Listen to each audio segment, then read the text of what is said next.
Hi, Principals Leadership 2. This week our topic is the mole, and I did share with you on Blackboard a clip from one of my favorite movies, which is Austin Powers. I just think it's hysterical. I didn't know it might not be yours, but it's in relation to this topic that we're talking about this week. So you can watch the video in Blackboard as just for entertainment purposes only, as we're talking about the mole.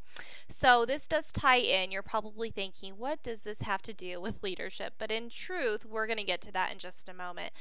Let's take a look at the learning concepts and goals. The learning concepts for this type of an activity are teamwork and group dynamics, trust and distrust, and problem solving. Goals are that participants will learn to confront issues of distrust, strengthen their understanding of how attitudes, positive or negative, can affect a group dynamics, and last but not least is clarify how to solve problems and achieve goals despite possible roadblocks. So in looking at trust versus distrust, most people don't join a group or team thinking that the others in the group will have a different goal than they do. Typically, people want to start off with a positive attitude and an assumption that everyone's agenda is the same, that they are all dedicated to achieving the group's goal, objective, and goals. Believing others have an underlying agenda or ulterior motive creates distrust and suspicion in a group that may otherwise be successful. Members begin to question others and challenge group decisions, often resulting in a general breakdown of how the group works together. In this activity, the effect may not be so dramatic as if this was a real life situation type of thing, but the atmosphere that arises, however, provides a starting point to openly discuss ways to establish group expectations, improve deteriorating team relationships, or confronting existing dynamics where someone has or seems to have undermined the group's goals. So, in talking about leadership, we might have individuals who join a team, maybe not for the right reasons, and therefore they can actually hinder the group from being successful. And so I want you to keep this in mind as we talk about this activity, and then you're going to give feedback as if this was a real life situation. So the activity is called the mole, and a mole typically is considered to be like a double agent, a spy pretending to serve for one government while actually serving another. That's basically what a mole is, somebody who's in there to sabotage a situation and not help whatever the goal of the group is. I thought this was a cute comic over here that says, but how did you pick me out as a double agent? I just thought that was kind of cute. For this activity, members are divided into smaller groups of 8 people. Each member obtains an envelope, but one member in the group is a mole. A task needs to be completed, but the group doesn't know that a mole exists. So we're going to go ahead and take a look from this from the outside as if we were the leaders of this type of an activity.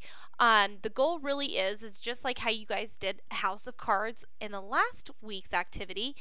And the human shuffle and things like that. We've done other activities, but it is kind of doing the same thing, having a group do a replica, building a house of cards, for example, but somebody's in here to sabotage the group from being able to achieve that. So here's the team instructions overall. Everybody gets this in the group except for one person. And this says team instructions for building a card structure replica. In the area of the room that you can't see is a 3-dimensional model made of playing cards. Your team's task is to construct a replica, a structure that is identical to the model in the shortest amount of time. You have up to 15 minutes to complete the task. The replica must be correct. The shape must be the same as the model, and all cards need to be in the correct position. Any team member can go to view the original design. However, this must be done one person at a time only, and that person may look at the original as long as he or she wishes. People may go back and look again as often as the group decides it's necessary. When you believe your replica is correct, notify the teacher or the leader, and they will check the structure. If it's incorrect, they will tell you at least one mistake, although they won't tell you what or where it is, and you'll continue working until the structure is complete. Here are the directions for the mole, though. The special mole instructions say, for your eyes only.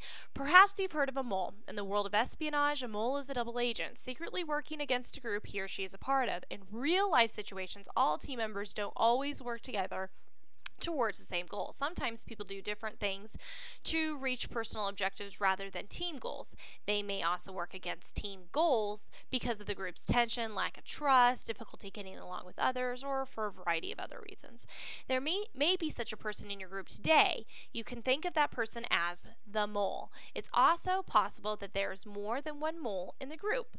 If you are the mole, you're to do everything in your power to work against the efforts of your group without letting anyone know you're the mole. If a team member thinks another team member is the mole, he or she can accuse that person. The rest of the group will vote, and if there's a unanimous agreement, the group can exclude the mole from any further planning or discussion with the group. Okay, so that's what the task is. Make sense? Okay, let's go ahead and take a look at the assignment then for this week. In this type of an activity, figuring out who the sabotaging team member is would be very frustrating, but it's only a game. And I think in real life situations, our reaction to that would be quite different if we were really trying to do something. Let's say, for example, we're trying to get fundraising up and going in our class.